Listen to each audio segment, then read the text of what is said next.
स्वाध्याय प्रेमी भव्यजीवियों को संबोधित श्री का जय जिनेन्द्र नमस्कार। मोक्ष द्वार हमारा प्रगति पर है और मोक्ष द्वार में अब अगली पायदान पर अपनी बुद्धि को ब्रह्म का स्वरूप समझाने में लगा है ज्ञानी, क्योंकि बुद्धि ही निर्णय लेती है सही और गलत का।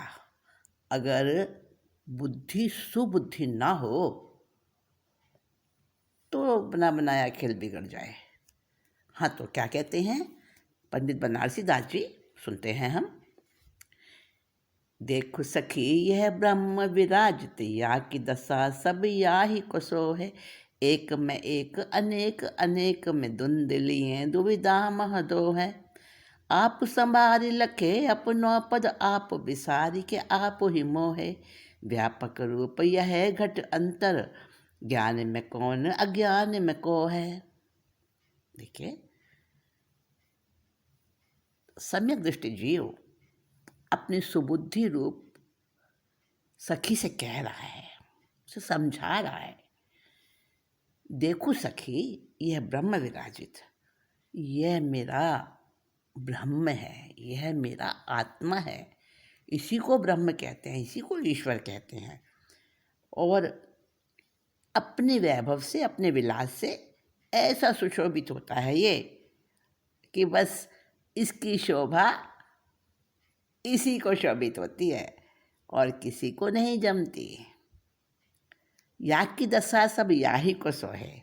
और ऐसी विचित्रता, ऐसी विलक्षणता किसी और में है ही नहीं। इसलिए ये तो बस यही है, अनुपम है। एक में एक अनेक एक में। अगर आत्मसत्ता में देखो इस ब्रह्म को तो ये सिर्फ एक है, ओनली वन, यूनिक। और अगर पर सत्ता में इसको देखो, क्योंकि सब में आत्मा और सब में परमात्मा है, तो पर सत्ता में देखो अनेक रूप बन जाता है। एक में एक अनेक अनेक में धुंधलिए दुविधा मह दो है। और अगर ज्ञान दशा में देखो तो कुछ और है, अज्ञान दशा में देखो तो कुछ और है। ये दोनों धाराएं, ज्ञान की धारा, अज्ञान की धारा, दोनों ही धाराएं इसकी दुविधा रूप में हैं। और हमारी दृष्टि का अंतर है बस। आप संभारी लखे अपनो पद, कभी ये संभल जाता है तो अपने आप को संभाल कर अपना पद ही प्रतिष्ठित करता है, अपने आप को ही देखता है, सचेत हो जाता है, अपनी शक्ति को संभालता है। और आप विसारी के आप ही मोहे, और अपने आप ही परमात्मा में पड़ता है और अपने आप को भूल जाता है।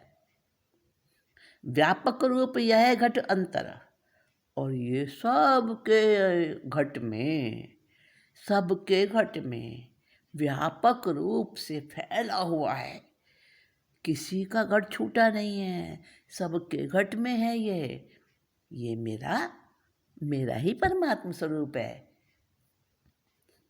जो मेरे अंदर है वैसा का वैसा तुम्हारे अंदर है, पर तुम्हारे अंदर तुम्हारा है, मेरे अंदर मेरा है, पर है सबके घट में व्यापक यह घट अंतर ज्ञान में कौन अज्ञान में को है। अब विचार करो कि जो ज्ञान रूप में सामने आता है, प्रतीत होता है, जब हम अच्छी धारा में होते हैं, धर्म की धारा में होते हैं, शुक्र ध्यान में होते हैं, धर्म ध्यान में होते हैं, तो वो ज्ञान रूप में परिणत हो जाता है। और ज्ञान रूप में रमण करने वाला कौन है और अज्ञान दशा में व्यवहार करने वाला कौन है? कोई दो तो नहीं है ना। घट के अंदर तो एक ही परमात्मा है। वही रूप बदल बदल के आता है, वही कभी ज्ञानी बन जाता है, कभी अज्ञानी बन जाता है, कभी सम्यक दृष्टि बन जाता है, कभी मिथ्या दृष्टि बन जाता है। पर उसे बनाता कौन है? हाँ देखो ना, अजीब अजीब अजीब अजीब स्वांग रचता है ये। कैसा, कैसे स्वांग रचता है? जो नट एक धरे बहु भेक कला प्रगटे बहु कौतुक देखे आप लखे अपनी करतूति वह नट भिन्न बिलोकत भेखे। त्यों घट में नट चेतन राव विभाव दसाधरि रूप विसेखे खोली सुदृष्टि लखे अपनो पद दुंद विचार दशा नहीं लेखे। कहते हैं कि मेरे इस आत्मा में सुशोभित मेरे ज्ञान रूपी नट, अब नट बना दिया है देखिए ज्ञान को, सम्यक दृष्टि रूपी नट, नट की क्या हालत है, कैसी कैसी करतूतें करता है, कैसी कैसी करामात करता है ये। जैसे कि समझो कोई एक तमाशा दिखाने वाला नट है, जो नट एक धरे बहुभेक, और वो बहुत तरह के रूप धरता है, अलग अलग स्वांग रचता है वो नट। कला प्रगटे बहु कौतुक देखे, और जो उसके कौतुक को देखते हैं, उसके आर्ट को, उसके टैलेंट को, उसकी कला को, तो अरे भाई बड़ी कला है इसके अंदर, तो बड़ा होशियार है, बड़ा अच्छा ये तो सूक्ष्म भावों को प्रकट करता है, एक से एक भंगिमा बनाता है। और देखने वाले भी कहते हैं, और वो जो नट है ना, ज्ञान नट, वो खुद भी अपने आप भी खुश होता है। आप उल्लखे अपनी करतूती वह नट भिन्न बिलोकत भेखे, और अपने आप ही अपने असली रूप को भी जानता है। और जो उसने जगह जगह स्वांग बनाए हैं, जो जो उसने एक्टिंग करी है, ओवर एक्टिंग करी है, जो जो उसने रोल किए हैं, जहाँ जहाँ जैसा जैसा स्वांग भरा है, उन सब को, नकली भेष को भी जानता है, नकली कार्य को भी जानता है, और अपनी असलियत को भी जानता है। जैसे वो नट सब कुछ करता है, कभी साधु का रूप धारण कर लेता है, कभी व्यापारी बन जाता है, कभी राजा बन जाता है, कभी सेनापति का रूप दिखाता है, और वैसे वैसे वो सारी हरकतें करता है, लेकिन खुद को जानता है। जो वो खुद है, अपना व्यक्तित्व तो कभी नहीं भूलता, वो अपना अस्तित्व तो कभी नहीं भूलता। इसी तरह से जैसे उस नट की असली और नकली क्रियाएं हैं, उसी प्रकार से त्यों त्यों माने उसी प्रकार घट में नट चेतन राव, और ये चेतन राजा नाम का एक नट है जो कि घट के अंदर है। विभाव दशहरे धरी रूप विसेखे, ये जब विभाव में चला जाता है ना, तो एक रूप तो इसका विभाव का बन जाता है, और एक रूप इसका ओरिजिनल रहता है, असली वाला रहता है, और अब देखता रहता है, अपने विभाव रूप को भी देखता रहता है, और उसके भी मजे लेता रहता है। विभाव दशाधरी रूप विसेके, नए नए रूप बनाता है विभाव में। खोल इस दृष्टि लखे अपना पद, और जब कभी अपने अंदर की आंखें खोल के चरम चक्षुओं से जो अलग होते हैं, हृदय के चक्षु, अंतर के चक्षु, उनको खोलकर, अपनी दृष्टि को खोलकर अपना असली पद देखता है, तो द्वंद्व विचार दशा नहीं लेखे। और फिर देखता है अन्य अवस्थाओं को, उस द्वंद्व को अपना नहीं मानता है, और अपने सत्य स्वरूप को हमेशा ध्यान में रखता है, और उसको पता चल जाता है कि मेरे लिए क्या उपादेय है, क्या ग्रहण करने योग्य है और क्या छोड़ने योग्य है। ये नट जो है ना, कौन सा नट? मेरा चेतन नट, ये सब कुछ जानता है, और सब कुछ जानता हुआ भी सब कुछ अच्छा बुरा स्वभाव विभाव सब रोल करता है। इसे हे उपादेय सबका पता है। जाके चेतन भाव चिदानंद सोई है, और भाव जो धरे सो और कोई है। जो मचिन मंडित भाव उपादेय जानने, त्याग जोग पर भाव पराये मानने। क्या कह रहे हैं? हे उपादेय की बात चल रही है। ये जो चैतन्य भाव वाला मेरा चिदात्मा है, एक तो वो जाके चेतन भाव चिदानंद सोई है, वो चिदानंद है, उसमें चैतन्य भाव है। और भाव जो धरे सो और कोई है, और जो विभाव वाला है वो कोई अन्य है। वो चैतन्य भाव वाला चिदात्मा नहीं है, वो कोई अन्य है। यानी उसको एक को आत्मा कह दो, एक को अनात्मा कह दो। तो जो चिन्ह मंडित भाव उपादेय जानने, बस ऐसा जानो कि जो चैतन्य से सुसज्जित, चैतन्य मंडित जो भाव वाला है ना, वो तो बस अपना भाव है। और त्याग योग पर भाव पराय मान्य है। और जो अलग है, अन्य है, विभाव वाला है, जो अनात्मा है, वह परद्रव्यों के भाव पर है, इसलिए उसको तो त्यागना चाहिए। तो अब त्याग, सब कुछ त्याग दो और बस चलो भाई जंगल में चलो। नहीं नहीं, ऐसा नहीं है। अगर जंगल में भी जाएगा ना, तो भी उसके अंदर में संसार का कोलाहल चलता रहेगा। और सचमुच में सच्चा ज्ञानी है, असली ज्ञानी है, आत्मसात किया है जिसने ज्ञान को, ऐसा सम्यक दृष्टि है, तो वो घर में रहे चाहे वन में रहे, उसका तो मोक्ष मार्ग हर जगह सद जाता है। जिनके सुमति जागी भोग सो भय विरागी, पर संग त्यागी जे पुरुष त्रिभुवन में, रागादिक भावनी सो जिनकी रहनी न्यारी, कबहु मगन में न रहे धाम धन में।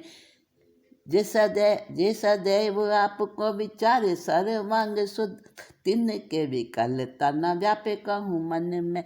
तेई मुख मार्ग के साधक कहावे जीव, भावे रहो मंदिर में भावे रहो वन में। देखिए क्या सुंदर बात कही है कि जिनके सुमति जाग जाती है, जिनकी अंदर की प्रज्ञा, बुद्धि, तृष्णा वो प्रकट हो जाती है, सुमति जाग जाती है, तो वो तो भोग से विरागी हो जाते हैं। मतलब भोगों से हट जाते हैं, भोगों से दूर हो जाते हैं, पर संग त्यागी। और जितने भी ऐसे पुरुष हैं, जितने भी ऐसे वीर, महावीर, सूरमा आत्मा हैं, चाहे वो स्त्री चाहे पुरुष है, स्त्री पुरुष की कोई ऐसी बात नहीं है, जो इस शरीर रूपी पुर में सोता है, रहता है, वो पुरुष होता है। या पुरुष और स्त्री से अर्थ नहीं, यहाँ आत्मा से अर्थ है, चैतन्य से अर्थ है। तो ऐसे चैतन्य वाले जो आत्मा, जो भोग से जिनको वैराग्य हो चुका है और उनकी सुमति जग चुकी है, उन्होंने पर सारे छोड़ दिए हैं, सारे निकट के भी पर छोड़ दिए और दूर के भी पर छोड़ दिए। मतलब बस मेरी आत्मा वही मेरी अपनी है, और सारे अन्य, सारे उससे भिन्न हैं, सारे ही पर हैं। तो ऐसे जो विलक्षण जीव होते हैं इस तीन लोक के अंदर, त्रिभुवन में, तो वो कैसे होते हैं? राग द्वेष आदि जितने भी ऐसे विभाव होते हैं, विकार होते हैं, उनसे उनकी दशा अलग ही रहती है, हमेशा अलग रहती है। कबहु मगन होके न रहें धाम धन में।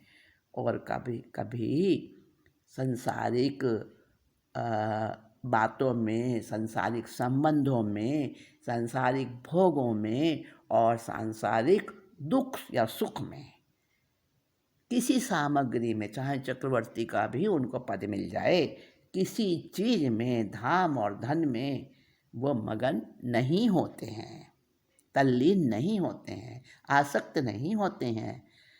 और ऐसे जो सच्चे योद्धा होते हैं, सच्चे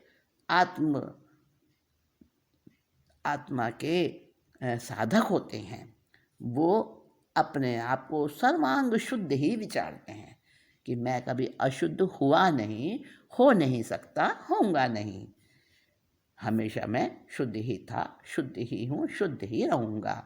मेरी आत्मा में इतना सा भी एक कण बराबर भी मैं नहीं है, कभी भी नहीं रहा। तो हमेशा अपने आप को सर्वांग शुद्ध ही समझते हैं, विचारते हैं, मानते हैं। जिनके विकल्पना व्यापक हो मन में, कभी भी उनके मन में बेचैनी नहीं आती, व्याकुलता नहीं आती। तेई मोक्ष मार्ग के साधक कहा मैं जीव, ऐसे जो अपने में सधे हुए, साधना में आगे बढ़े हुए, पर से दूर हटे हुए, विभावों से बचे हुए, सबसे भिन्न होके अपने साधना में लगे हुए जो साधक होते हैं, वही मोक्ष मार्ग के आराधक होते हैं। चाहे वो मंदिर में रहें यानी घर में रहें, चाहे वन में रहें, चाहे कहीं भी किसी भी हालत में किसी भी क्षेत्र में, चाहे वो बड़ी भीड़ में जुलूस में भी रहें, मेले में भी रहें, परंतु वो अपनी आत्मा में ही रहते हैं, वो कहीं और नहीं रहते, सिर्फ आत्मा में रहते हैं। तो मोक्ष मार्गी जीवों की ऐसी परिणति होती है। चैतन्य मंडित अंग अखंडित शुद्ध पवित्र पदार्थ मेरो, राग विरोध विमोह दशा समुझे ब्रह्म नाटक पुद्गल केरो, भोग संजोग वियोग विथाव लौकिक है यह कर्मज घेरो, है जिनको अनुभव ये भांति सदा तिनको परमारथ नेरो। क्या कहते हैं कि जिनके चैतन्य गुण से मंडित अखंडित अंग हैं, अंग तो कभी खंडित होते नहीं शरीर के, है ना। अरे शरीर के अंग तो कदाचित हो भी जाएं, कटफट जाएं, खंडित हो जाएं, परंतु आत्म प्रदेश जितने हैं उनमें से एक भी खंडित नहीं होता। तो आत्मा का तो वही अंग है ना, आत्म प्रदेश, जो चैतन्य से हमेशा मंडित रहते हैं, सुशोभित रहते हैं। तो ऐसे आत्म प्रदेश आत्मा से बिल्कुल भी खंडित नहीं हो नहीं सकते, शुद्ध और पवित्र हमेशा रहते हैं। ऐसा मेरा आत्मद्रव्य है, ऐसा मेरा आत्म पदार्थ है, आत्म तत्व है ऐसा। और राग विरोध और विमोह की दशा, मतलब मोह की, राग की, द्वेष की, कलह की, कलुष की, कषाय की, आसक्ति की, जितनी भी ये सारी विकारी दशाएं हैं मेरे अंदर आती हैं, देखता हूँ मैं तो, बस मैं तो ज्ञाता और दृष्टा हूँ। वो भाव आते हैं, वो परिणति कभी कभी हो जाती है, गुरु कर्म के उदय से हो जाती है। हाँ, मैं तो बस देखता हूँ उसको, और उसको भ्रम और नाटक समझता हूँ। किसका नाटक? अरे पुद्गल का नाटक है ये तो। वो कर्म मेरे जैसे नहीं है। वो कर्म कहाँ मेरा आत्मा और कहाँ वो कर्म? अरे वो तो नश्वर पुद्गल है, और पुद्गल के ही नाटक होते हैं वो सारे। बस मैं तो वो नाटक देख लेता हूँ। जब मेरी वो परिणति बन जाती है कभी विवाह वाली, बस उसको देखता हूँ, मेरी है ही नहीं वो तो। भोग संयोग वियोग विथा, चाहे वो भोग है, चाहे वो संयोग है, वियोग है, और वो सारे के सारे ही व्यर्थ हैं, व्यथा है, दुख है, सुख है, कुछ भी है। अवलोकिक है यह कर्मज घेरा, उसे देखता हूँ मैं तो, और मुझे तो लगता है बस एक कर्म का घेरा है, पुद्गल का फैलाव है, ये तो पुद्गल का ही पसारा है, मुझे क्या लेना देना इससे। है जिनको अनुभव यह भांति, जिसका अनुभव इस प्रकार का होता है, सदा तिनको परमारथ नेरो, परमारथ यानी मोक्ष मार्ग, उनका तो मोक्ष मार्ग हमेशा निकट ही है। नेरो माने निकट, उनका तो मोक्ष मार्ग बिल्कुल समीप है, निकट ही है, वो कभी उनसे अलग दूर हो नहीं सकता। ऐसी किसकी दशा होती है? सम्यक दृष्टि ज्ञानी जो मोक्ष मार्गी है, ऐसे साधक जीवों की परिणति इस प्रकार की होती है। अब आगे और थोड़ा सा अंतर बताएंगे कि जैसे आप समझते हो ना, साधु हो एक और एक चोर हो, दोनों में अंतर है ना। अरे ये क्या बात कह दी? हाँ, चलिए इसको स्पष्ट करेंगे अगली मीटिंग में।